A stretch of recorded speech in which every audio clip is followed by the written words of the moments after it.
Olá, muito boa tarde para você. Hoje, 1º de janeiro de 2024.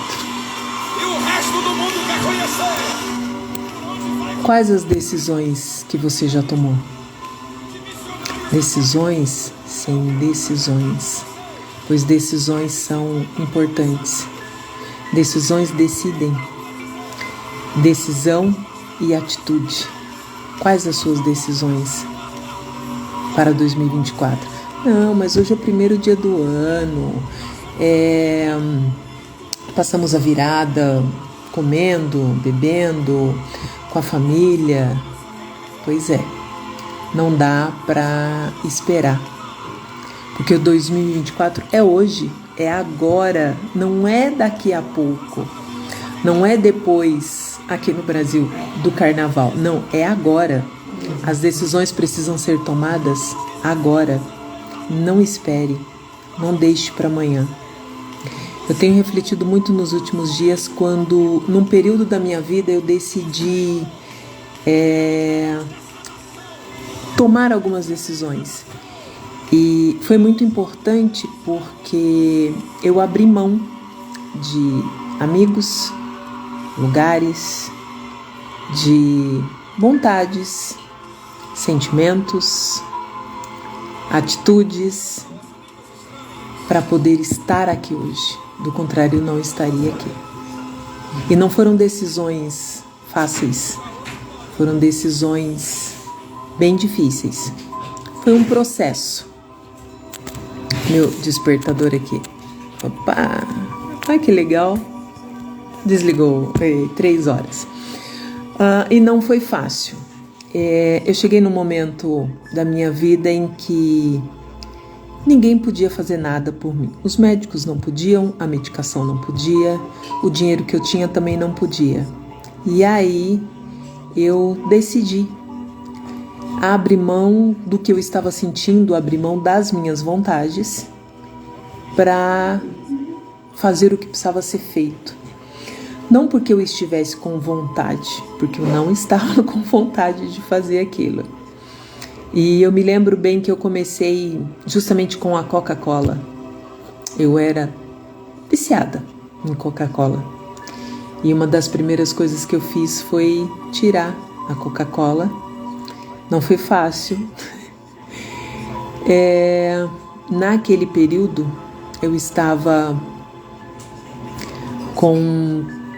Eu não tinha percepção, mas aí em um determinado dia eu percebi que eu estava com 125 quilos. E aí eu tomei um choque muito grande. Já estava depressiva, com síndrome do pânico. A coisa piorou e agravou. E aí a medicação já não fazia mais efeito para dor crônica, uma perda sutil da memória. E aí eu tomei uma decisão de fazer alguma coisa por mim. E o que eu ganhava ali, naquele momento, era só para pagar a farmácia e o convênio. Mas eu cheguei num ponto que o médico disse para mim que eu vou passar morfina para você. Eu não tenho mais o que te dar. Se essa medicação não está fazendo efeito, eu vou passar morfina para você. E ali eu recusei. Eu disse, não, eu não quero. Não quero morfina. Não vou tomar. Porque na minha mente, naquele momento, disse assim para mim, se você começar a tomar, nunca mais você para. E naquele momento eu recusei, apesar de não saber o que fazer. Eu não tinha a menor ideia do que eu ia fazer. Eu não tinha a menor ideia por onde começar. Mas eu recusei e começou-se ali uma grande jornada que já dura aí quase que, acho que 5 anos. Eu decidi ir tirando aos poucos. Uma coisa de cada vez. Comecei com refrigerante, com a Coca-Cola. Depois de alguns dias, eu comecei a tirar o açúcar do café. E, nossa, tomar café sem açúcar era inadmissível. Mas aí eu usava, digamos assim, 2 medidas. Passei a usar 1,5 medidas. Ruim no começo, acostumei. Quando eu acostumei, eu passei a usar 1 medida. Fui tomando 15 dias, 20 dias, até que eu acostumasse. Depois que eu acostumei com 1 medida, eu passei a meia medida de açúcar no café. E aí foi brabo. Acostumei e tirei o açúcar. Os primeiros dias são difíceis. Mas venci essa etapa. E aí eu fui para digamos que eu fui pro... Como é que fala? Que eu fui para um embate forte, porque posso chamar de vício do chocolate, eu sou chocolatra. E qual foi o desafio? Eu comprei uma caixa de chocolate, cheirei, senti aquele cheirinho gostoso, guardei ela no armário. Todos os dias eu descia, ia até a cozinha, pegava a caixa, cheirava e guardava. Nesse tempo eu me lembrei de que um médico ele tinha dito para mim que se você ficou 2 semanas sem fumar e você voltar, é porque você não tem vergonha. O seu cérebro já entendeu que você parou. Então é você que decide. E eu lembrava dessa frase. E aí todos os dias eu ia lá durante 30 dias e cheirava a caixa de chocolate. Ai, que delícia, ó. Eu chego a salivar. Mas eu não abri. Eu tomava água. Depois que eu cheirava, eu tomava água e saía de perto. Vencidos 30 dias, aí eu fui pro embate mesmo. Aí eu fui bater de frente. Eu peguei a caixa, eu lembro como se fosse agora. Eu peguei a caixa, eu abri, comi apenas 2 chocolatinhos, os menorzinhos. E nem eram aqueles que eu mais gostava, que na caixa sempre tem aqueles que a gente mais gosta. E guardei de volta. Quando eu me lembro disso, sabe assim, dá um gás. Eu percebo que eu posso, que eu consigo sim, eu sou forte. Eu consigo sim. Eu não posso deixar o meu cérebro me dominar. Eu preciso dominar ele. Num outro período já bem difícil, pesando 125 quilos, depressão, síndrome do pânico, 2 tentativas de suicídio. E foi nesse momento que o médico passou a morfina, eu parei de trabalhar, fiquei em casa. Foi algo assim bem doloroso, bem, como é que eu posso dizer? Eu acho que cruel isso. Eu acho que cruel o ser humano chegar nesse ponto. É muito difícil. Olhar hoje e perceber isso, eu vejo que é muito difícil, é muito difícil.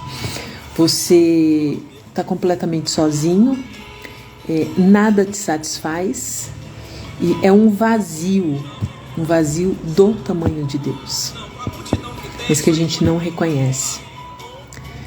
Mas aí eu percebi o tamanho que eu estava, grande, entrei em depressão profunda, fiquei em casa, parei de trabalhar, passava a maior parte do tempo no quarto, tomando remédio, acordava por volta das 3 da tarde. E aí nos lapsos que eu tinha de consciência, durante o período de 24 horas, eu tinha alguns lapsos de consciência. Ali eu percebi que tinha alguma coisa errada. Aí eu parei de tomar medicação, não dormia, porque eu tinha... Deixa eu ver se eu me lembro agora o nome.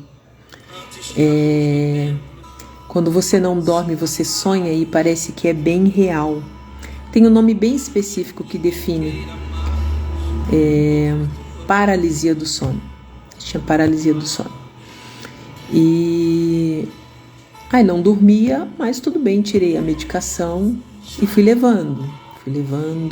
Eu me lembro que eu ficava muitas vezes ali no quintal com o cachorro e que eu tinha alguns momentos assim que eu entendia onde eu estava. O cachorro estava ali do meu lado. Tinha um rapaz trabalhando em casa ainda aqui na Reforma.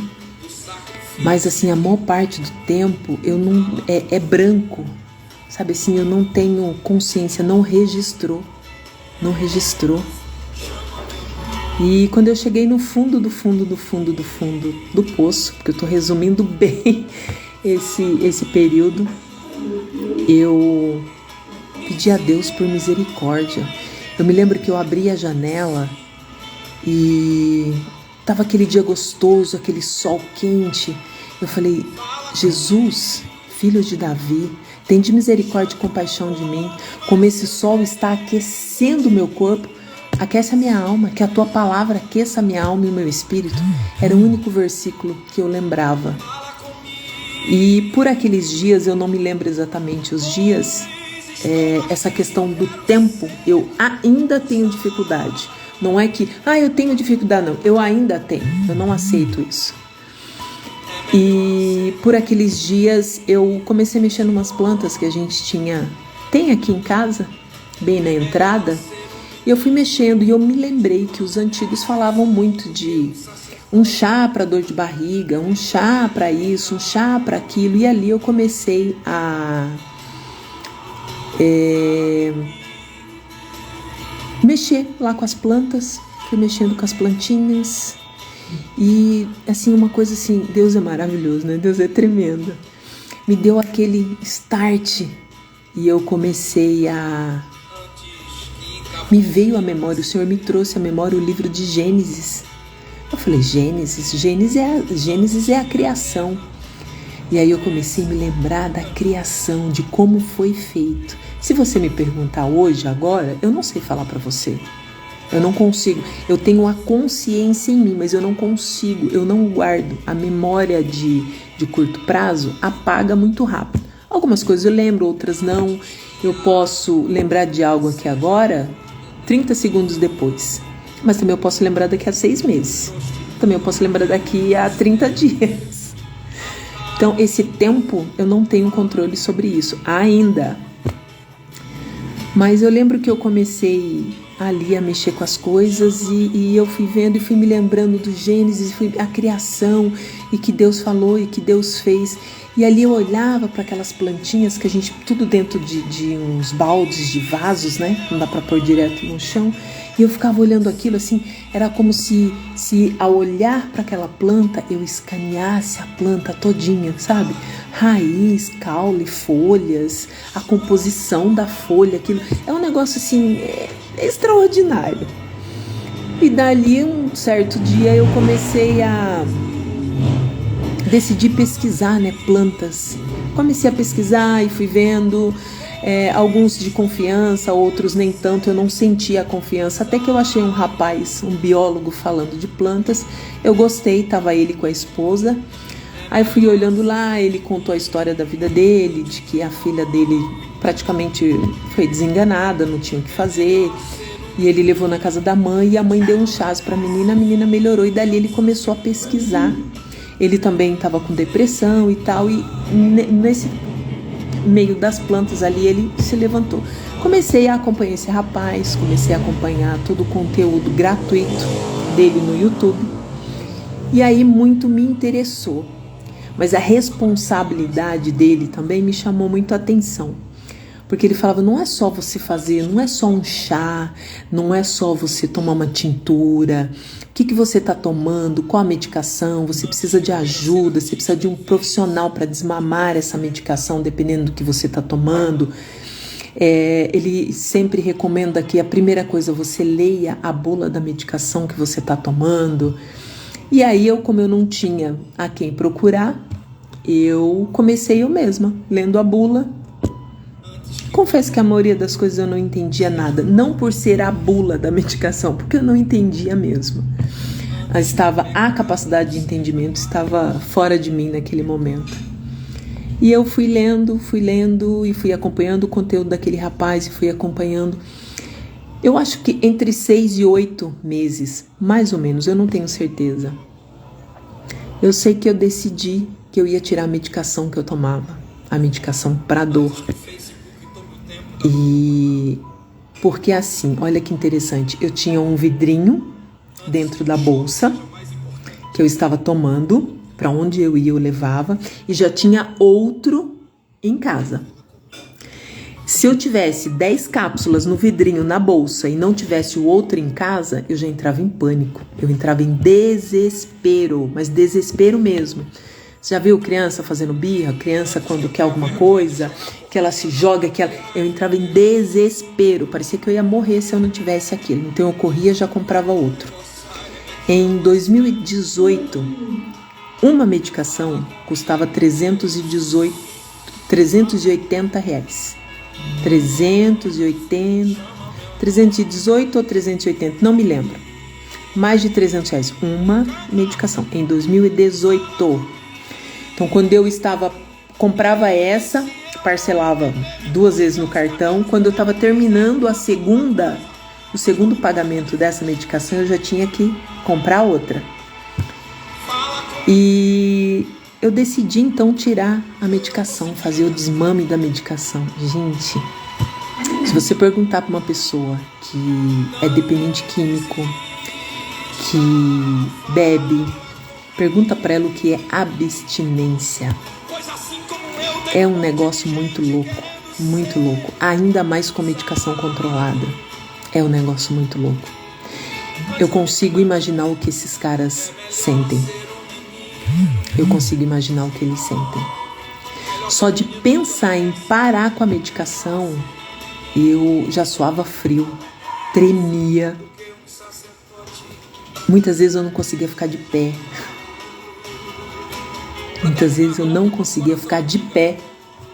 Só de pensar em tirar a medicação. Aí eu fiz todo o preparo lá bonitinho. Comprei as plantas que era para dor, para substituir a medicação. Estudei tudo direitinho, tudo anotadinho, tudo, porque como eu esquecia tudo muito rápido, tudo anotadinho, tudo bonitinho, tudo ali no esquema organizadinho. Comecei a fazer o desmame da medicação. Fui fazendo desmame, entrei nas plantas. Primeira semana foi algo assim, parecia que estava faltando alguma coisa. Fui para as plantas e aí a neurose foi junto, porque eu não conseguia ficar sem fazer uso das plantas para dor. Mas aí um dia eu entendi que não, eu posso ficar. Eu não sei dizer quanto tempo eu tomei assim de forma contínua e direto. Aí eu comecei a entender que eu já conseguia ficar sem. Comecei a tomar 2 vezes por dia, 3 vezes por dia, dependendo da necessidade. Depois que eu tirei essa medicação da dor e que eu consegui conciliar com as plantas, muitas vezes eu preparava os chás, colocava num copinho, tampava ou numa garrafinha e levava comigo. Muitas vezes as pessoas pensavam que eu estava tomando água, não, eu estava tomando o chá, que de certa forma era a moletinha para ter consciência, ter condição de sair. Mas aí depois eu entendi que era possível diminuir a dosagem, a frequência, e eu fui fazendo isso. E a partir daí, falei, bom, e agora? O resto, vamos tratar o resto. Porque não era só a dor crônica, né? Artrite, artrose, a fibromialgia, não tem cartilagem, eu não tenho cartilagem nos joelhos, eu tenho um cisto no joelho direito, tenho bursite de quadril, tenho bico de papagaio. Operei o ombro direito e pensei assim, quando completasse 1 ano eu operaria o esquerdo, porque rompeu o ligamento, o manguito rotador. Falei, fazendo 1 ano do direito, eu opero o esquerdo. Inocente. Nem cheguei a operar o esquerdo, porque o direito já rompeu novamente. E os dois estão rompidos. Vamos lá, os ombros, quadril, joelho, inflamação no intestino, inflamação crônica devido ao uso de omeprazol. Omeprazol é um medicamento que você só pode tomar de 8 meses a 1 ano. Eu tomei por 5 anos. Faz ideia do estrago? Porque perfura a membrana do intestino e o que acontece? Passa tudo. A sujeira, os resíduos que não é para passar, passa para sua corrente sanguínea. Aí você sente dor em qualquer lugar, aí a coisa fica bem complicada. Mas aí eu comecei a intensificar o tratamento com as plantas, gostei de estudar. E até quando eu via o rapaz explicando as plantas, porque ele destrincha as plantas e ele diz para você, olha, a planta A você pode usar as flores, a folha, o caule, a raiz. Olha, a planta B você só pode usar as folhas. Olha, a planta C você só pode usar o fruto. Olha que coisa interessante, gente. Você usa muitas vezes o fruto, mas você não pode usar a folha porque é tóxica. E às vezes é ao contrário. Às vezes você pode fazer uso da folha, mas não pode fazer uso do fruto. Olha se não é uma coisa assim, se não é Deus. E ali eu comecei a observar aquele rapaz explicando, e eu fui aprendendo, fui absorvendo o conteúdo. Decidi que estava na hora de me levantar de fato, levantar mesmo, porque até então eu estava só em casa. E aí eu comecei a querer caminhar, mas como caminhar sentindo muita dor? Se eu caminhasse, eu ia chegar em casa com muita dor. E aí um médico naturalista, um senhorzinho já que deve estar beirando os seus 80 anos, é engraçado que ele até riu, né, quando eu disse que não podia caminhar. E ele disse, por que não? Aí eu citei todos aqueles diagnósticos, tudo aquilo que o médico tinha falado. E ele riu, e eu fiquei muito brava, né? Poxa, tá rindo? E ele falou para mim, não, você pode caminhar sim. Você pode até correr se você quiser. Você vai caminhar, quando você chegar, você vai fazer uma compressa. Olha que coisa. Você vai fazer uma compressa quente, 1 hora depois você faz uma compressa fria.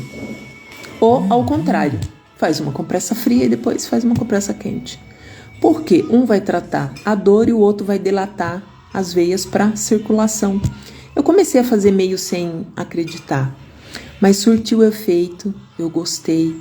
E ali eu comecei a caminhar todos os dias, neste período, vencendo a síndrome do pânico. Porque se uma pessoa olhasse para mim na rua, tá vendo a minha corzinha aqui pretinha? Eu ficava branquinha. De medo, pavor mesmo. E eu ia conversando com Deus. Eu estava até lembrando essa semana que eu ia conversando com Deus.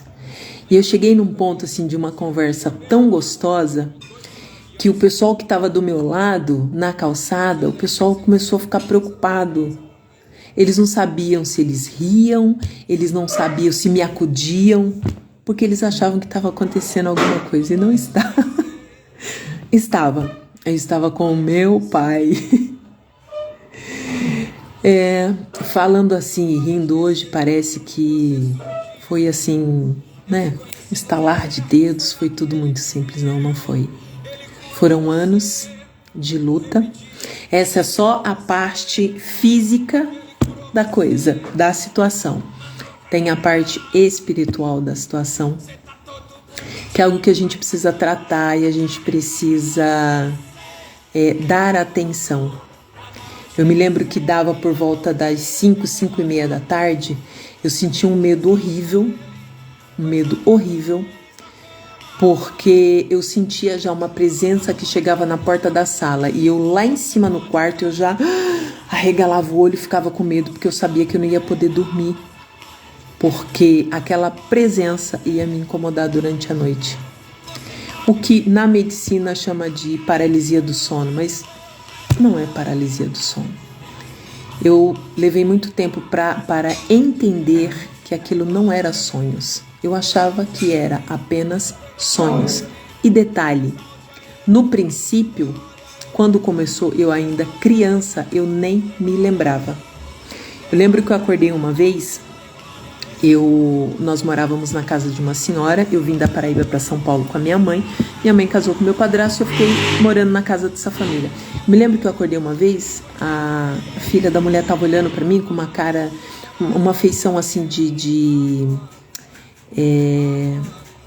não é de incomodação, ela estava de acusação, meio que, tá vendo? Mas eu voltei a dormir. Tempos depois, a mãe dela começou a jogar algumas indiretas para mim. Eu não entendi. Muitos anos depois, já adulta, é que eu vim entender. Naquele período, eu não tinha nem consciência, eu nem me lembrava do sonho. Eu sentia que eu me debatia muito, mas eu nem me lembrava dos sonhos. Já adulta, eu tinha alguns sonhos. Demorei muito para começar a lembrar de uma coisa ou outra. E quando eu comecei a desvendar todo esse período da minha vida, o porquê de algumas coisas, porque aí eu comecei a me perguntar. Falei, Senhor, não faz sentido. Se eu entreguei minha vida para o Senhor, se eu te reconheço como meu único e suficiente Salvador, tem alguma coisa errada. E aí eu comecei, tem alguma coisa errada, tem alguma coisa errada, tem alguma coisa errada.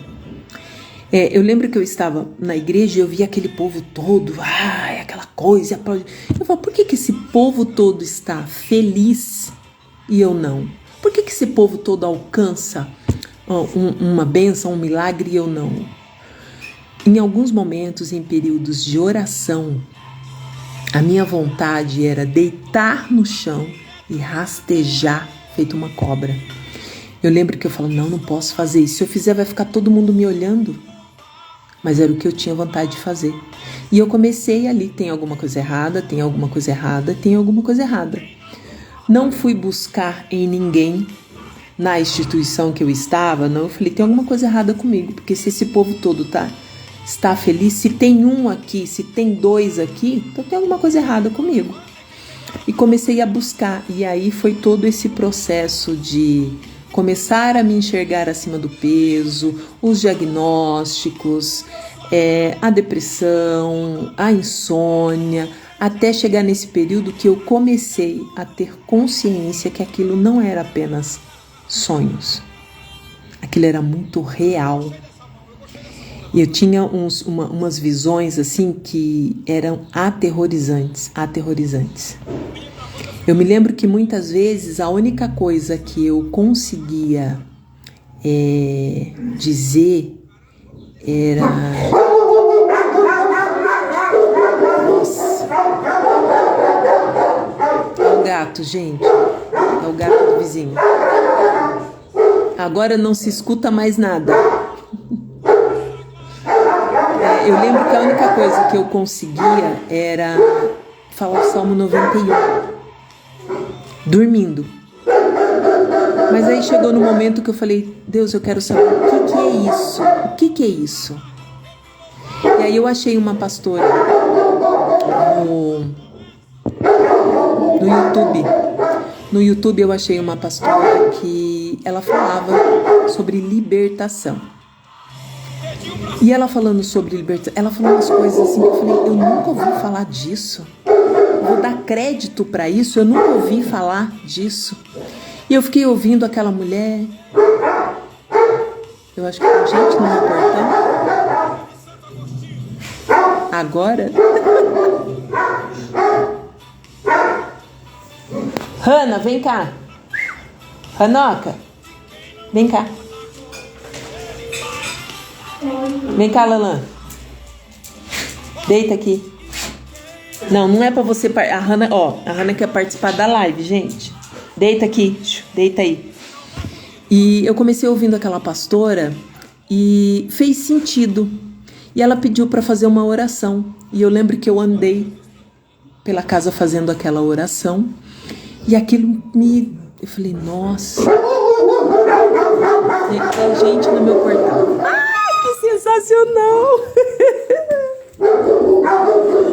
Eu vou sair para ver quem é, porque senão ela não vai. Ou é aqui ou é no vizinho, muito próximo. Já viu esse show de bola? Ah, tá. Haha, no meu vizinho. Ô, criançada, pra dentro, vamos. Vai pra dentro. Para de latir. Meu Deus do céu. Eu não posso nem falar. Bom, vamos lá. Voltando. Eu estava falando da pastora. E fez sentido para mim aquilo que ela me falou. Que ela falou ali. E o assunto me interessou, apesar de gerar muito medo. Tinha muito medo. Se você falasse que aquilo estava acontecendo comigo, que tudo aquilo era espiritual, eu nem sei. Eu acho que era capaz de abrir um buraco e enfiar a cabeça. E dali depois achei uma outra pessoa também falando um pouco sobre isso. E eu lembro até que eu quis entrar em contato com eles. Eles falaram, olha, procura uma igreja aí perto de você. E eu comecei a pedir para Deus um lugar, que eu queria ir em algum lugar, porque eu precisava de ajuda. Mas assim, o processo de libertação, gente, foi uma coisa assim tão tremenda que eu nunca imaginei. Eu nunca imaginei o que foi desvendado na minha vida, desde criança até a vida adulta. Por que muitas vezes a gente fica batendo, dando murro em ponta de faca e as coisas não acontecem e muitas vezes a gente não sabe por quê? Eu tinha uns sonhos muito feios, uns sonhos... Ana, por favor... Eu tinha uns sonhos muito feios, mas eu não conseguia entender por quê. Olha que interessante.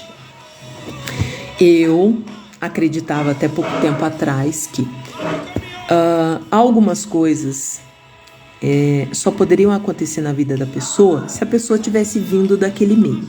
Então, por exemplo, você veio do meio de bebida, de pessoas que bebiam, aí você começou a beber, então isso entrou na sua vida. Então, um espírito entrou na sua vida devido você estar naquele meio. Mas se você nunca esteve naquele meio, como que aquilo entrou em você?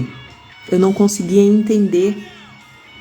Não estou aqui dizendo que eu sou a santinha, não é nada disso. Eu queria entender por que daquele meu comportamento dormindo, o qual eu não sabia que tinha desde criança e continuou na fase adulta. Quando eu comecei a acordar e lembrar, eu comecei a ter muita vergonha de mim. E de fato achar que eu não era merecedora de nada por causa daqueles sonhos. Mas eu falei, gente, eu me culpei durante muito tempo eu me culpei. E depois, agora há pouco tempo, que eu fui entender o porquê daqueles sonhos. Eu não tive aquela vida devassa, eu não tive aquela vida. Mas uma porta foi aberta lá atrás. Não foi por mim, mas foi aberta lá atrás.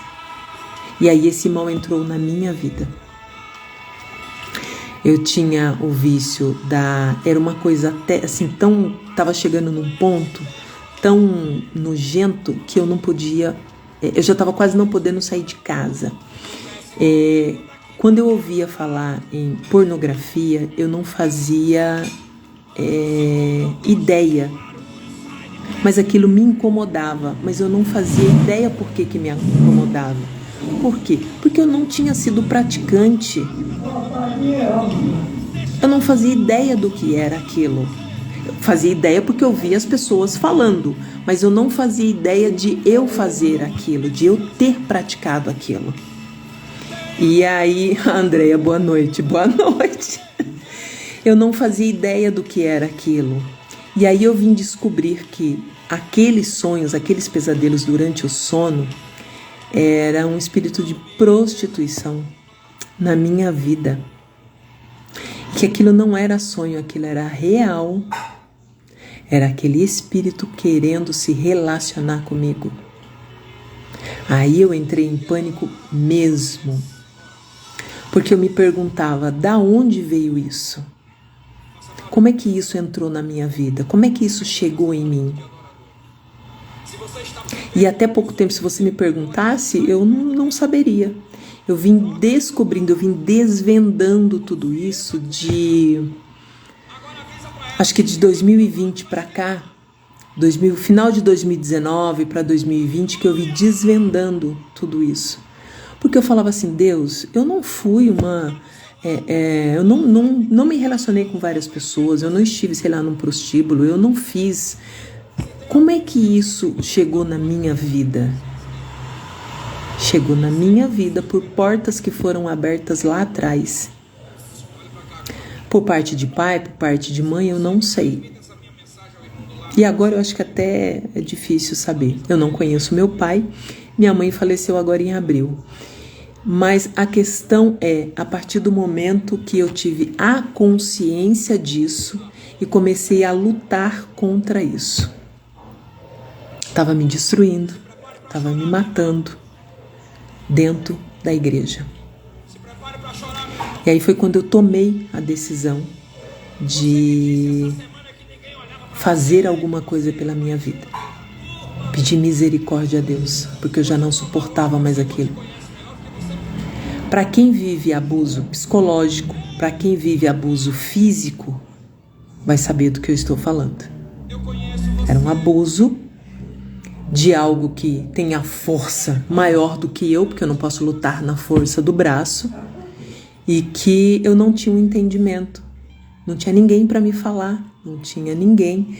Eu decidi, graças a Deus,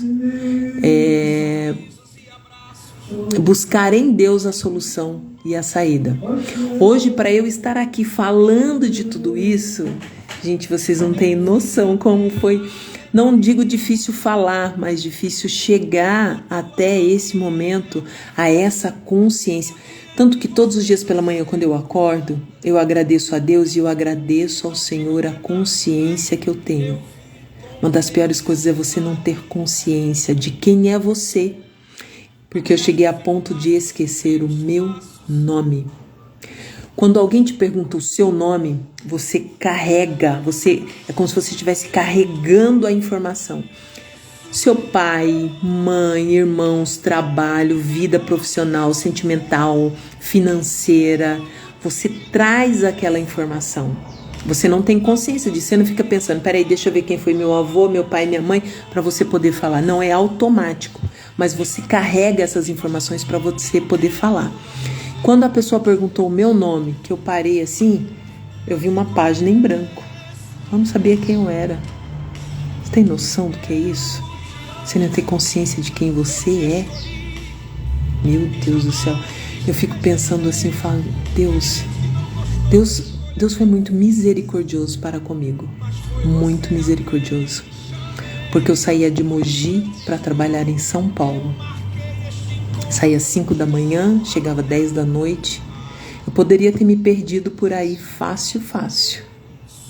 Mas o Senhor não permitiu. Ele não só não permitiu, como ainda estendeu a mão para mim.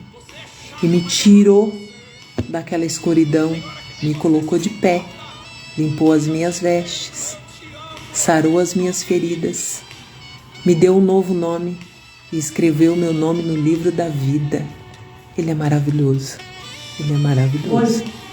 E isso, tudo que eu estou dizendo aqui de uma forma assim muito resumida, muito sucinta, porque se eu for detalhar, eu acho que não é hora ainda. Eu acho que não, apesar de ter muitas pessoas precisando ouvir, tem outros tantos aí que ainda não estão preparados para ouvir. Porque é muito forte o que eu passei, é muito forte. Eu não desejo isso para ninguém. E quando eu percebo alguém assim perto de mim, eu peço a Deus que tenha misericórdia. Porque é só pela misericórdia dele. É só o sangue de Cristo vertido na cruz do Calvário para resgatar das mãos de Satanás, para resgatar das mãos do inferno e colocar de pé. Porque do contrário, não tem como. A gente não tem força. Quando você tem a consciência, você não tem força para lutar contra aquilo. O medo aprisiona. Uma das piores sensações é síndrome do pânico. Uma das piores sensações. E logo em seguida já vem aquela fraqueza física e é onde você decide se entregar. Porque o dia que eu tentei um suicídio, eu saindo do médico, numa rua, uma avenida muito grande, uma travessa, uma avenida muito movimentada, e eu desesperada ali, porque eu pensei, eu vou voltar, o que eu tinha ouvido do médico não me agradava. Falei, eu vou voltar para casa, eu não tenho para quem falar, vou falar com quem? Acho que eu nem vou voltar. E ali começou aquela luta. Volta para casa, não volta para casa, e eu estava a mais ou menos, acho que uns 2 metros de chegar na ponta da calçada, aonde aquela voz falou para mim, se joga aí, ó, o ônibus está vindo ali da sua esquerda, ali você vai dar de frente com o ônibus, e já era. E aí eu ouvi uma voz do lado direito que dizia assim, olha a placa da rua. E eu olho a placa. Eu lembro que eu levantei o rosto, eu olhei a placa, eu li. Aí falou assim, ó, é a rua daquela igreja. Falei, tá bom. Andei no lado contrário e a voz falava para mim, não, do outro lado. E eu voltei e fui andando. Fui andando, morrendo de medo, tremia que eu mal conseguia ficar de pé. Passei por um caminho, assim, um lugar assim, bem comunidade mesmo, morrendo de medo. Andei, até que eu cheguei num determinado lugar. Falei, bom, eu não achei a igreja, eu vou embora. Quando eu atravessei a rua, eu vi o lugar. Entrei, uma pessoa que estava entrando ali era membro, ela me acolheu ali e falou, vem cá, você não está bem, eu vou chamar alguém para orar por você. E sabe o que é interessante? É um lugar que sempre tem gente orando, né? Pois ali naquele dia não tinha ninguém para orar por mim. Eles estavam limpando o altar, passando máquina no piso do altar, na pedra, e não tinha ninguém para orar por mim. Aí eu lembro que a moça ficou muito preocupada e eu falei, não, pode ficar tranquila, eu vou embora, mas eu volto. Ela, não, vem cá que você não tá bem. Eu falei, não, eu vou embora, mas eu volto, pode ficar tranquila. E eu voltei, fiquei um tempo ali e fiquei muito triste quando eu entendi que não era ali que eu tinha que sair, eu não queria, eu queria ficar ali. Mas o Senhor, e eu perguntei, Senhor, por que eu não posso ficar aqui? E ele me disse assim, o que eu tenho para você aqui não suporta. Eu não entendi na hora, mas depois eu comecei uma outra caminhada e até poder chegar aqui, aonde eu estou hoje. Fácil não foi, não está sendo, porque ainda tenho muitos desafios a vencer, muitas limitações, muitos pensamentos limitantes, muita escassez. Quando você começa a ver, é interessante, né? Porque eu até me lembrei que eu pedi tanto para Deus para ver, e quando eu comecei a ver as coisas e ver a situação aqui, eu começou a me dar um desespero, porque eu falei, meu Deus, como é que eu não vi tudo isso antes? Uma que eu também não tinha estrutura para suportar, mas eu louvo a Deus pela misericórdia dele. Esse é um pedacinho da minha história. Eu louvo a Deus pela misericórdia dele, porque ele me ouviu, ele me acolheu. Se não fosse ele, eu não estaria aqui. A questão da vida não é de hoje, que desde que eu estava no ventre, já tentativas de que eu fosse tirada. Então eu comecei a entender que é aí que eu tenho que me fortalecer em Deus. Elevando os meus olhos para os montes todos os dias, elevando os meus olhos acima dos montes e vendo que o Criador está lá, que Ele cuida de mim, que Ele me sustenta.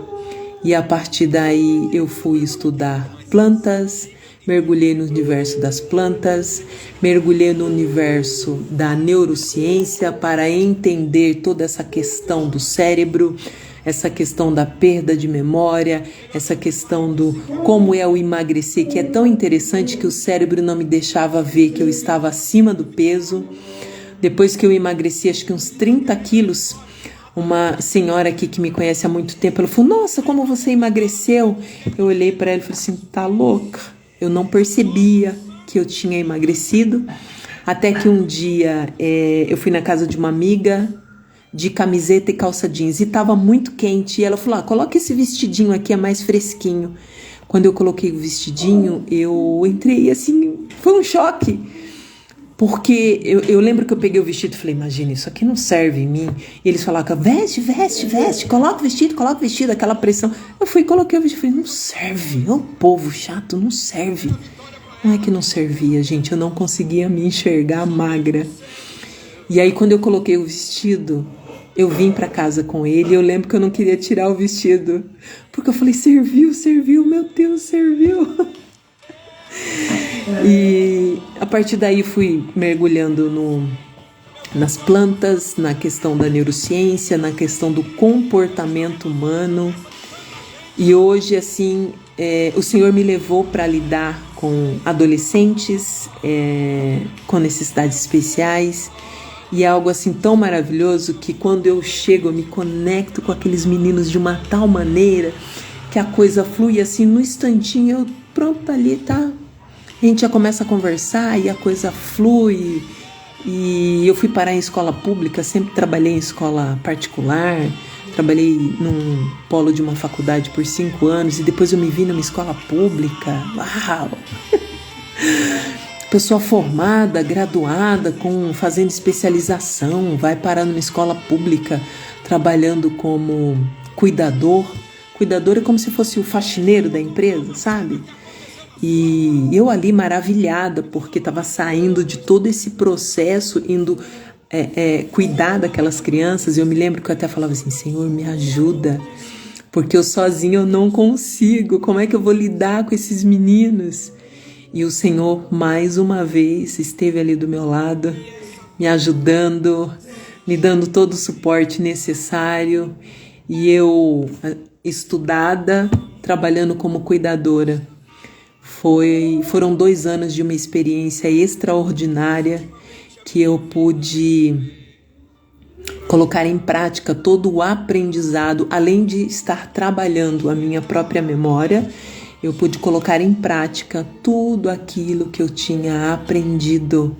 E ainda pude falar do Senhor para aquelas pessoas, lidando com aquelas crianças, adolescentes que se cortam, se mutilam, que tentam um suicídio. Eu pude dizer para eles que esse não é o caminho, que eles não estão sozinhos, que eles têm um Pai que ama de uma forma incondicional, que é só chamar por Ele, que Ele escuta sim. E eu pude intervir, o Pai pôde trabalhar em mim e através de mim na vida daqueles meninos. E hoje é muito bom encontrar com eles e poder ouvir, tia, eu estou com saudades de você.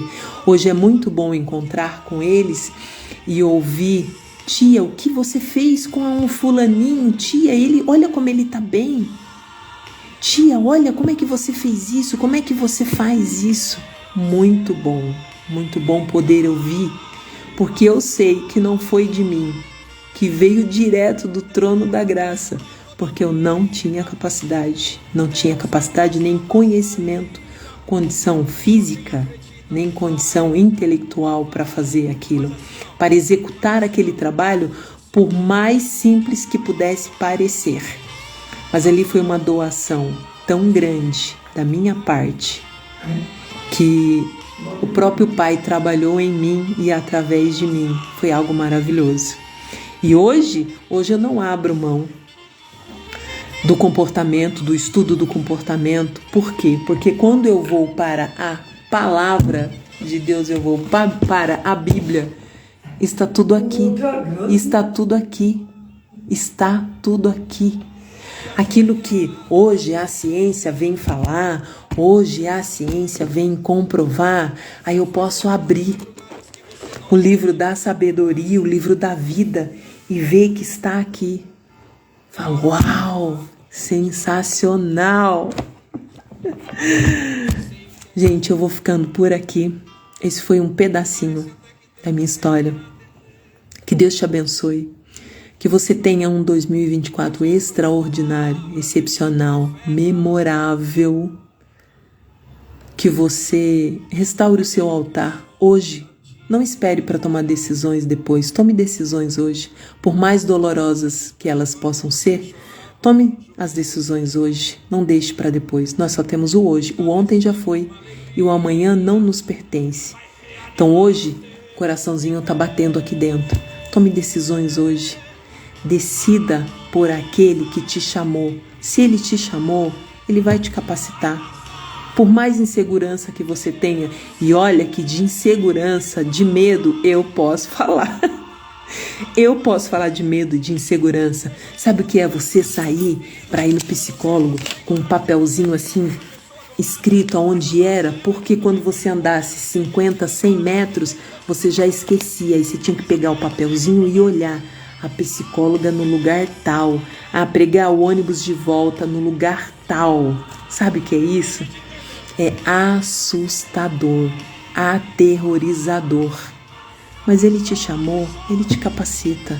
Ele te chamou, ele te dá as ferramentas, as pessoas certas para andar com você, os recursos. Só tem que pedir, só tem que aceitar. Coloca o pé. Isso foi algo que me balançou muito. Coloque o seu pé, que ele coloca ao chão. Você fala, não dá. Muitas vezes eu disse isso, impossível. Tá falando porque foi com você. Você não sabe o que eu tô passando? Pois é. Hoje eu estou do outro lado, podendo dizer, coloca o pé. Fácil não vai ser, mas tem que confiar. Aquela passagem de Pedro, que sempre me fascinou muito, que ele disse, mestre, se és tu, deixa eu ter contigo. E o Senhor disse, vem. Aí eu comecei a me desafiar, eu disse, Senhor, eu quero ir. Eu quero pôr o pé. É água, é vento, não sei, eu quero pôr o pé, eu quero ir. Me deixa ir ter contigo. Gente, é maravilhoso. Você não vê e muitas vezes você não sente nada. Mas você sabe que Ele está lá, cuidando de você. É sensacional. E que o seu 2024 não seja, já é, faça dele. Não diga ele vai ser, diga ele já é extraordinário, esplendoroso. Não espere, faça hoje, faça agora. Que Deus te abençoe grandemente.